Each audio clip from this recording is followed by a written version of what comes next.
De tour van de Peterskerk in Waarswerd is weer eens nij. In opdracht van eigenaar Stichting Monumentenbehoud Noord-East-Friesland is het eeuwenoude Rijksmonument voor Slijn restaureren. En dat wie hut nodig, vertelt Jouke Jongsma, dat de directie vierde hoe dit restauratieproject. Een proefwerk en metselwerk. In de kap, alle pannen ben er al geweest, ben opnieuw vastzet. In de kapconstructie ben een aantal dingen aangepast. De ruiter, de makelaar, zeg maar, waar het torenkruis op stiert. Met de wannen.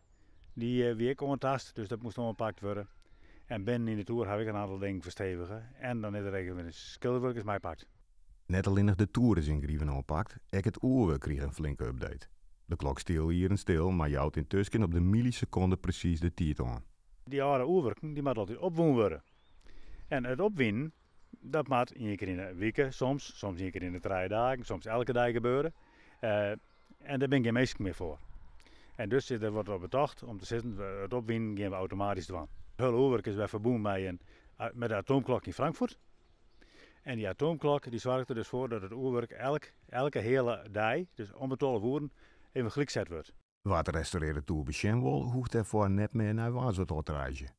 De tour van de Peterskerk is de eerste in Friesland dat daarna echt virtueel te beklimmen is. Nou, dat is klik en beleef. Dat klik je aan via de website. En het gaat straks ook via onze website die we dus hebben. Noord-East Friesland, Monumentenbehoud, noordeastfriesland.nl. En daar zitten linkjes op en dan kunnen we inzien bij alle toeren. Tenminste, dat is de bedoeling op termijn. We beginnen nou eerst met Waarswerd. Die hebben we de pilot van die. En dat zit keurig op papier. En de familie kunnen we dat chillen hier in de kerken. Dus dat de mensen op afstand in de toer omheen klimmen. Dus ook virtueel klimst omheen en de kist aan alle kanten zien. De kist zelfs in de kap en met de klok en met de oerwerk en oerlijk zien. Heel nieuwsgierig.